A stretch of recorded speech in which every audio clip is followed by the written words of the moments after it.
पाकिस्तान तहरीक इंसाफ के रहनुमा फयाजुल हसन चौहान अपने गैर जिम्मेदाराना बयानात और नामुनासिब अल्फाज के इस्तेमाल की वजह से अक्सर तनकीद की जद में रहे हैं और आज अपने ही कहे गए अल्फाज की वजह से उनसे इस्तीफा ले लिया गया है। पंजाब के साबिक वजीर इत्तलात फयाजुल हसन चौहान ने गुज़िश्ता रोज़ हिंदू मजहब से मुताल्लिक तज़हीक आमेज़ बयान दिया। फयाजुल हसन चौहान एक तकरीब से खिताब के दौरान भारतीय वज़ीर आज़म नरेंद्र मोदी को तनकीद का निशाना बनाते हुए हिंदू बरादरी के लिए ऐसे अल्फाज कह गए जो किसी सूरत मुनासिब नहीं थे, जिसके बाद उन्हें ना सिर्फ अपोजिशन बल्कि खुद उनकी अपनी जमात के रहनुमाओं और अवाम की जानिब से कड़ी तनकीद का सामना करना पड़ा। खुद उनकी जमात तहरीक इंसाफ से ताल्लुक़ रखने वाली वफाकी वज़ीर बराए इंसानी हुकूक शेरी मज़ारी और वज़ीर इत्तलात के मामले खुसूसी वज़ीर आज़म के मामले खुसूसी माफ़ कीजिएगा नईमुल हक ने शदीद मजम्मत की। वज़ीर आला पंजाब उस्मान बुज़दार ने भी इस बयान की मजम्मत की और कहा कि तहरीक इंसाफ की हुकूमत किसी ऐसे बयान की इजाज़त नहीं देगी जिससे रंग, नस्ल, मजहब या ज़ात की बुनियाद पर किसी की दिल शिकनी हो। आज वज़ीर आला पंजाब के तर्जुमान शहबाज गिल का एक वीडियो बयान सामने आया जिसमें उन्होंने कहा कि वज़ीर आला पंजाब ने फयाजुल हसन चौहान के बयान से मुकम्मल लाताल्लुक़ी और रंजीदगी का इजहार किया है। सोचनाक स्टेटमेंट थी और गवर्नमेंट ऑफ पंजाब उसको किसी सूरत भी इंडोर्स नहीं करती बल्कि उसके साथ मुकम्मल ताल्लुकी का इजहार करती है। चीफ मिनिस्टर पंजाब इस वजह से ज़ाती तौर पर रंजीदा हैं कि ये स्टेटमेंट उनकी गवर्नमेंट के मिनिस्टर ने दी। इस मौके पर चीफ मिनिस्टर साहब ने वज़ीर इत्तलात जनाब फयाजुल हसन चौहान साहब से मुलाकात की, जिस मुलाकात में उन्होंने अपना ये डिस्प्लेजर फयाजुल हसन चौहान साहब को पहुँचाया और उन्हें बताया कि तहरीक इंसाफ की हुकूमत जो इमरान खान साहब की क़यादत में है वो किसी सूरत ऐसी किसी रवैये की या स्टेटमेंट की इजाज़त नहीं दे सकती जिससे किसी भी अक़लियत, किसी मजहब, रंगो नस्ल की बुनियाद पर किसी की दिलशिकनी की जा सके, किसी को तकलीफ दी जा सके। इस मुलाकात के बाद फयाजुल हसन चौहान साहब ने अपने इस पोर्टफोलियो से रिज़ाइन करने का फैसला किया है। मुसलसल तनकीद के बाद फयाजुल हसन चौहान ने वज़ीर आला पंजाब से मुलाकात की, जिसके बाद उन्होंने इस्तीफ़ा देने का फैसला किया। तर्जुमान वज़ीर आला पंजाब ने भी उनके इस्तीफ़े की तस्दीक की, मगर हमारे ज़राए बताते हैं कि फयाजुल हसन चौहान ने ये इस्तीफ़ा खुद नहीं दिया बल्कि उनसे लिया गया। ज़राए के मुताबिक वज़ीर आज़म इमरान खान ने फयाजुल हसन चौहान के बयान का नोटिस लेकर वज़ीर आला पंजाब को एक्शन लेने का हुक्म दिया था। वज़ीर आज़म ने कहा कि अक़लियतों के बारे में ऐसे बयान की गुंजाइश नहीं, पाकिस्तान का आइन भी अक़लियतों को मसावी हुकूक देता है। ज़राए के मुताबिक वज़ीर आज़म की हिदायत पर वज़ीर आला पंजाब ने उन्हें वज़ीर आला सेक्रेटेरिएट तलब किया, पार्टी के सेक्रेटरी अरशद दाद को भी बुलाया। वज़ीर आला ने फयाजुल हसन चौहान से कहा कि आपके हवाले से पहले भी बदतमीजी किए जाने की काफ़ी शिकायतें आ चुकी हैं, इस बार मामला संगीन बन गया है, वज़ीर आज़म नाराज़ हैं, आप इस्तीफ़ा दें। जिसमें फयाजुल हसन चौहान ने कहा कि पहले वो पार्टी सरबरा इमरान खान से बात करेंगे फिर इस्तीफ़ा देंगे। जब फयाजुल हसन चौहान वहाँ से उठकर चले गए तो तहरीक इंसाफ के सेक्रेटरी अरशद दाद ने वज़ीर आला पंजाब से कहा कि अगर ये इस्तीफ़ा ना दें तो आप उन्हें बरतरफ कर दें। फिर फयाजुल हसन चौहान को वज़ीर आज़म की तरफ से मुस्ताफ़ी होने का पैगाम मिला। इसके बाद उन्होंने इस्तीफ़ा दे दिया, यानी कि इस्तीफ़ा दिया नहीं, इस्तीफ़ा लिया गया, बराह रास्त वज़ीर आज़म इमरान खान के हुक्म पर लिया गया। ये पहला मौका नहीं है जब फयाजुल हसन चौहान ने नामुनासिब बयान दिया हो, इससे पहले भी उन्होंने बहुत गैर जिम्मेदारी का दिया है। गैर जिम्मेदाराना बयान देने पर उनकी सरजनिश होती रही है। फयाजुल हसन चौहान इससे पहले भी मुतादिद बार ऐसे बयान दे चुके हैं जिसमें उन्होंने नामुनासिब अल्फाज का इस्तेमाल किया, लोगों की तज़हीक की। फयाजुल हसन चौहान अक्सर अपने बयान और तज़हीक आमेज़ अल्फाज के इस्तेमाल की वजह से अपनी जमात के लिए शर्मिंदगी का सामान करते रहे हैं। वो पहले बयान देते थे, फिर रद्द अमल आता था, फिर वो इस पर माफ़ी मांग लेते थे, लेकिन पूरे मरहले में उनकी जमात को शर्मिंदगी का सामना करना पड़ता था। इससे पहले फयाजुल हसन चौहान के सहाफ़ियों के साथ बदतमीज़ी के मामलात और मुतनाज़े बयानात सामने आए। रवा साल जनवरी में एक तकरीब के बाद सहाफ़ियों से गुफ्तगू करते हुए एक सवाल पर फयाजुल हसन चौहान बरहम हो गए और जवाब देने के बजाय मीडिया को बेशरम करार दे दिया। एक बात, थोड़ी सी सेंसिबिलिटी मीडिया को भी अपने अंदर ले आनी चाहिए, सिर्फ आवाम को नहीं लानी चाहिए। मीडिया को भी शुतर बेमहार नहीं होना चाहिए। इतनी तमीज़ आपको होनी चाहिए कि काजी हुसैन अहमद साहब की याद में हम यहाँ खड़े हैं जो जमात इस्लामी के अमीर थे, और मैं अगर पीटीआई का एक स्पोक्स पर्सन होने के हिसाब से यहाँ पे आया हूँ तो आपको भी शर्म के मारे ऐसा सवाल नहीं पूछना चाहिए कि जो कंट्रडिक्शन पैदा करे। आपने सियासी बयान क्यों दिया? आपने सियासी बयान क्यों दिया? आपने सियासी बयान क्यों दिया? आपने सियासी गुफ्तगू क्यों की? और आप सहाफ़ियों ने सूबाई वज़ीर इत्तलात के रवैये के खिलाफ शदीद एहतजाज किया और उनसे मुआफ़ी का मुतालबा किया। बाद में उन्हें अपने रवैये की वजाहत देना पड़ी और फिर मुआफ़ी भी मांगनी पड़ी। मैंने रोते रोते तकरीर की काजी साहब की याद में। सहाफ़ी ये कहता है कि जिस काजी हुसैन अहमद की याद में आप प्रोग्राम कर रहे हैं, उस काजी हुसैन अहमद का अमीर ये इमरान खान साहब के हवाले से बातें करके गया है। उस मौका मुनासिबत से वो गलत सवाल था, मैं टेंशन में था, मैंने उस तरीके से जवाब दे दिया। अगर किसी को बुरा लगा, वेरी सॉरी। ज़राए के मुताबिक सीनियर सहाफ़ियों ने इमरान खान से शिकायत की थी, जिस पर फयाज़ुल हसन चौहान को वज़ीर आज़म की जानिब से वार्निंग भी दी गई थी।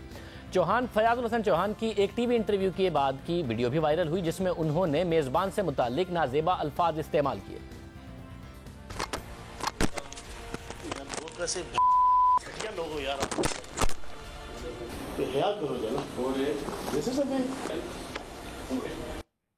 तनकीद के बाद फयाज़ुल हसन चौहान ने अपने रवैये पर फिर माफ़ी मांग ली, लेकिन वो सोच समझ कर बोलने और मुनासिब अल्फाज के इस्तेमाल में नाकाम ही होते रहे और अपनी पार्टी के लिए भी मुश्किलात खड़ी करते रहे। गुज़िश्ता साल 30 अगस्त को मीडिया इंडस्ट्री पर और सिनेमाओं पर लगे फिल्मी पोस्टर्स और फनकारों से मुताल्लिक एक तकरीब के दौरान अपने बयान में फयाज़ुल हसन चौहान ने नामुनासिब अल्फाज अदा किए। ये कोई इंसानियत है कि आदि आप जनाब उसको प्रिंट आउट करके जनाब आप बड़े बड़े बोर्ड लगा दो, तो यार उसके लिए वो है जना, वो जाके लोग देख लेते हैं। ब्रीफिंगली मैं क्या थिएटर जना होना क्या जी, ये कोई अलग ही मखलूक है ये, और ये कोई इन्होंने बताया जी कि हमारी डोमेन और रेंज से थोड़ा सा बाहर है। मेरी कोशिश थी कि थोड़ी सी मेरी रेंज के अंदर आए। फिर मैं आपको बताता कि नरगिस को मैं हाजी नरगिस ना बनाता तो आप मुझे कहते हैं। उनके जितने भी बयानात हैं, मैं उसमें जो उनके नाजेबा अल्फाज हैं वो म्यूट करके चलाने पड़ते हैं, उस पर उनकी आवाज़ ख़त्म करनी पड़ती है, क्योंकि नाजेबा ऐसे हैं कि हम टीवी पर भी नहीं चला सकते। मगर जो हिंदू मज़हब के पैरोकारों के हवाले से उन्होंने बयान दिया, उसमें अगर उनके अल्फाज को म्यूट भी कर दें तो भी वो इतना नामुनासिब है कि हम आपको दिखा नहीं सकते, जिसके हवाले से उनके खिलाफ कार्रवाई हुई है। बहरहाल फिल्मी अदाकारों के हवाले से उन्होंने बात की। फयाज़ुल हसन चौहान ने फिर 2 फनकारों को बराह रास्त नाम लेकर उनकी तज़हीक की, मजाक बनाया। जब उनके कहे हुए अल्फाज पर तनकीद हुई तो उन्होंने अदाकारा नरगिस और मेगा से माफ़ी मांग ली। कल एक सकाफती शो के अंदर जहाँ पे म्यूसिकार, हदायतकार, फनकार सारे मौजूद थे, उन्होंने मुझसे बड़ा एग्रेसिवली एक सवाल पूछा कि हमारे थिएटर्स के अंदर बहुत ज़्यादा वल्गैरिटी है, उसको ख़त्म किया जाए। तो मैंने उसके हवाले से बात करते हुए नरगिस साहिबा के जना के मुतल्लिक वो मेरे मुँह से जना वो लफ्ज़ निकल गया। मैं नरगिस साहिबा से माज़रत करता हूँ दिल की अथाह गहराइयों से, बड़ी काबिल एहतराम है, पाकिस्तान की फिल्म इंडस्ट्री का एक रोशन सितारा है, पाकिस्तान की एम्बेसडर हैं। मेगा जो है ना वो भी बीच में थी, उनकी भी मेरे ख्याल वहाँ पे कोई डिस्कशन हुई थी, तो उनकी तरफ से गिला आया कि मेरा नाम नहीं लिया गया। तो मैं मैडम मेगा को भी जो ना सॉरी करता हूँ कि अगर उनको भी कोई जहनी या दिली कोई तकलीफ़ हुई है। आप सारे हमारा सरमाया हैं। पहले बयान फिर माफ़ी, फिर वजाहत, पहले बयान फिर माफ़ी, यही सब कुछ चलता रहा। इस सब में इमरान खान पर तनकीद होती रही। मुल्क के सबसे बड़े सूबे का वज़ीर इत्तलात कैसे शख्स को लगा दिया है तो उसे इस्तीफ़ा क्यों नहीं लेते। इस दौरान ये भी हुआ कि सहाफ़ियों के सामने फयाज़ुल हसन चौहान की वज़ीर आज़म इमरान खान तारीफ़ करते रहे। फिर जाहिर है फयाज़ुल हसन चौहान बाद में वज़ीर आज़म को और उनकी जमात को शर्मिंदा भी अपने बयान से करते रहे। गुज़िश्ता साल 21 अक्टूबर को फयाज़ुल हसन चौहान ने सहाफ़ियों से गुफ्तगू करते हुए शरीफ ख़ानदान के साथ कश्मीरी लफ्ज़ को तंज़िया लहजे में इस्तेमाल किया था। मोहतरम अपोजिशन लीडर मियां हमजा शहबाज कश्मीरी साहब चोर मचाए शोर के मज़दाक एक बार फिर पूरी पाकिस्तानी कौम को धोखा देकर गए, और ये सब कुछ मियां शहबाज शरीफ कश्मीरी साहब की हदायत पे मियां हमजा शहबाज कश्मीरी साहब ने अपनी सरपरस्ती में ये सारी गुंडागर्दी करवाई। आप बार बार कश्मीरी ये को तंज करे, क्या करें, एक इलाके तासुब को हवा में दे रहे, कश्मीरियों की तौहीन कर रहे हैं। नहीं कश्मीरी तासुब क्यों हवा दे रहे हैं? नहीं। फिर बयान, उसी के दौरान वजाहत। फयाज़ुल हसन चौहान के इस बयान पर दुनिया भर में मौजूद कश्मीरियों में गम गुस्से का इजहार किया गया, जिसके बाद वफाकी वजीर कश्मीरी उमूर और गिलगित बल्तिस्तान अली अमीन गंडापुर ने इस बयान की मजम्मत की और कहा कि तहरीक इंसाफ इस मामले पर कार्रवाई करेगी। फयाज़ुल हसन चौहान मुसलसल ऐसे बयानात देते रहे जिस पर उन्हें तनकीद और उनकी जमात को शर्मिंदगी का सामना करना पड़ा। उनके रवैये और बयान पर मुतादिद शिकायत आती रहीं और फयाज़ुल हसन चौहान अपने कहे गए बयानात की वजाहत देते थे, माफ़ी मांग लेते थे, लेकिन फिर कुछ ऐसा बयान देते थे जो किसी की दिल आज़ारी की वजह बनता था। इस बार अक़लियतों से मुताल्लिक, हिंदू बरादरी से मुताल्लिक नामुनासिब बयान पर उन्हें अपनी जमात और हुकूमत ने शदीद बरहमी का इजहार किया और फाइनली वज़ीर-ए-आज़म इमरान खान ने उनसे इस्तीफ़ा ले लिया, जिसकी ज़ाहिर तारीफ़ बनती है कि वज़ीर-ए-आज़म इमरान खान ने उनसे ऐसे बयान के बाद इस्तीफ़ा लिया। जियो न्यूज़ के ब्यूरो चीफ रईस अंसारी हमारे साथ मौजूद हैं। रईस अंसारी साहब, बहुत शुक्रिया। फयाज़ हुसैन चौहान साहब कह रहे हैं मैंने इस्तीफ़ा दिया, इतलात कहती हैं कि उनसे इस्तीफ़ा लिया गया, और तो वो वज़ीर आला को भी इस्तीफ़ा देने को तैयार नहीं थे, बाद में इमरान खान को खुद इस्तीफ़ा लेना पड़ा। क्या तफसीलात है? देखें शाहज़ेब साहब, ये जो है ना, ये लावा पहले से पक रहा था, ये उबाल पहले से आ रहा था। अब ये क्या है कि 95% जो है ना, इनको पहले भी फारिग करने का फ़ैसला था ये जो, लेकिन इन्होंने जो अब ये हिंदू बरादरी के ख़िलाफ़ रिमार्क्स दिए, ये इनके लिए आखिरी धक्का साबित हुआ। ये पहले जब इन्होंने जर्नलिस्ट की, इनके ख़िलाफ़ एक मुहिम चली, फिर इन मुख्तलिफ़ तकरीरों में इन्होंने ऐसे रिमार्क्स दिए, तो इस पर पहले भी पार्टी बहुत नाराज़ थी और इमरान खान तक बहुत सी शिकायतें पहले भी जाती रही थी। और जो वो सीनियर जर्नलिस्ट हैं कई, उन्होंने 3 हफ़्ते पहले भी उनको शिकायत की थी इनके जो रिमार्क्स होते हैं खुसूसन सहाफ़ियों के बारे में या दूसरों के बारे में, तो उस पर वो ख़ासे नाराज़ थे।